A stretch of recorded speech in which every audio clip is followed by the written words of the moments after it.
বিএনপির ভারপ্রাপ্ত চেয়ারম্যান জননেতা তারেক রহমান ঘোষিত রাষ্ট্রীয় কাঠামো মেরামতের লক্ষ্যে ৩১ দফা কর্মসূচি বাস্তবায়নে লিফলেট বিতরণ কর্মী সভা অনুষ্ঠিত হয়েছে।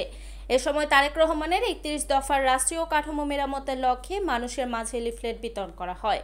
অনুষ্ঠানে সভাপতিত্ব করেন নাসিক ২৬ নং ওয়ার্ড বিএনপি সভাপতি মোহাম্মদ শফিউদ্দিন সোহেল প্রধান, সাধারণ সম্পাদক মোহাম্মদ ফারুক প্রধানের সঞ্চালনায়। উক্ত অনুষ্ঠানে প্রধান অতিথি হিসেবে উপস্থিত ছিলেন নারায়ণগঞ্জ মহানগর বিএনপির আহ্বায়ক অ্যাডভোকেট মোহাম্মদ সাখাওয়াত হোসেন খান। প্রধান বক্তা হিসেবে উপস্থিত ছিলেন নারায়ণগঞ্জ মহানগর বিএনপির সদস্য সচিব অ্যাডভোকেট মোহাম্মদ আবু আল ইউসুফ খান টিপু, নারায়ণগঞ্জ সদর থানা বিএনপি সভাপতি মোহাম্মদ মাসুদ রানা, বন্দর থানা বিএনপি সভাপতি হাজী শাহিন শাহ আহমেদ, সাধারণ সম্পাদক নাজমুল হক রানা, ধামগড় ইউনিয়ন বিএনপির সাবেক সভাপতি আব্দুল মতিন ভাসানী, বন্দর থানা বিএনপি সিনিয়র সহসভাপতি মোহাম্মদ আসাদুজ্জামান বাদল সহ নাসিক ২৬ নং ওয়ার্ড বিএনপি এবং অঙ্গ সংগঠনের নেতাকর্মীরা।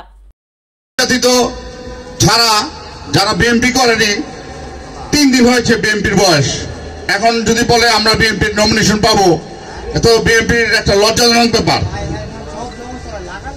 কেউ চিনে না শিল্পপতি, টাকার জোরে এখন যদি বলে আমি এমপি নমিনেশন নেব, তাহলে এখানে বিএনপিকে ছোট করা হবে। আমি চাবো মাননীয় ভারপ্রাপ্ত চেয়ারম্যান, যারা নির্যাতিত হয়েছে, যারা জাল জুলুমের শিকার হয়েছে, আওয়ামী লীগের আমলে বিএনপি করে এই কথাটা বলাই অনেক টাফ ছিল, কিন্তু আমরা কখনো পিছ পাওয়া যায়নি, প্রত্যেকটা মিছিল মিটিংয়ে ছিলাম। অতএব আমি চাই এই সাগত ভাই, টু ভাই দুজনের একজনের নমিনেশন পাক। শুধু আমি বলবো, আপনারা এই ২৬ নম্বর ওয়ার্ডের বিএনপির নেতাকর্মী, অঙ্গ সংগঠনের নেতাকর্মী আছেন, আপনারা কাঁধে কাঁধ মিলিয়ে ঐক্যবদ্ধ হয়ে দলকে শক্তিশালী করে জনগণের কাছে যাবেন, মা বোনদের কাছে যাবেন, যে কেন তাদের শীর্ষ ভোট দিবেন, সেটার জন্য আপনারা তাদেরকে বুঝাবেন। আমাদের জনতা তারেক রহমান রাষ্ট্রীয় কাঠামো মেরামতে যে ৩১ দফা ঘোষণা করেছেন, সে ৩১ দফা কেন ঘোষণা করেছে, মা বোনদেরকে বুঝাতে হবে, আমাদের বাপ চাচা মামা বড় ভাইদেরকে বুঝাতে হবে।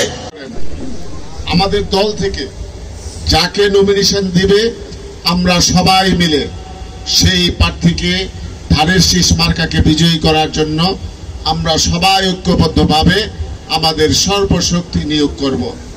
তবে আমরা যে বিষয়টা সবসময় গুরুত্ব দেই, সেটা হলো যে দলের যারা ত্যাগী, যারা নির্যাতিত, ১৫ বছর যারা মিছিল মিটিং করেছে, মামলা মোকদ্দমা খেয়েছে, দলের সকল কার্যক্রমে অংশগ্রহণ করেছে, জেল খেটেছে, দলকে সুসংগঠিত রেখেছে, সেই নেতাদের পক্ষ থেকেই, সেই নেতাদের মধ্য থেকেই যাতে নমিনেশন দেওয়া হয়, এটাই আমাদের প্রত্যাশা।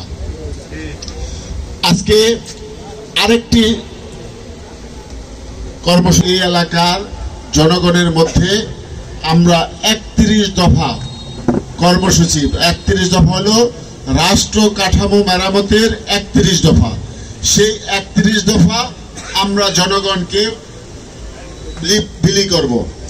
সেই ৩১ দফায় কি আছে, ৩১ দফাটা কেন প্রণয়ন করা হলো, ৩১ দফা দেওয়ার কেন প্রয়োজন বোধ হলো। আপনারা জানেন যে এই ৫ই আগস্ট বিপ্লবের পূর্বে এই বাংলাদেশের মানুষের উপরে, এই দেশের উপরে একটি ফ্যাসিস্ট সরকার, একটি স্বৈরাচারী সরকার বাংলাদেশের মানুষের বুকের মধ্যে দম বন্ধ করে রেখেছিল। রিপোর্ট মেহেদী হাসান প্রান্ত, NEN TV, নারায়ণগঞ্জ।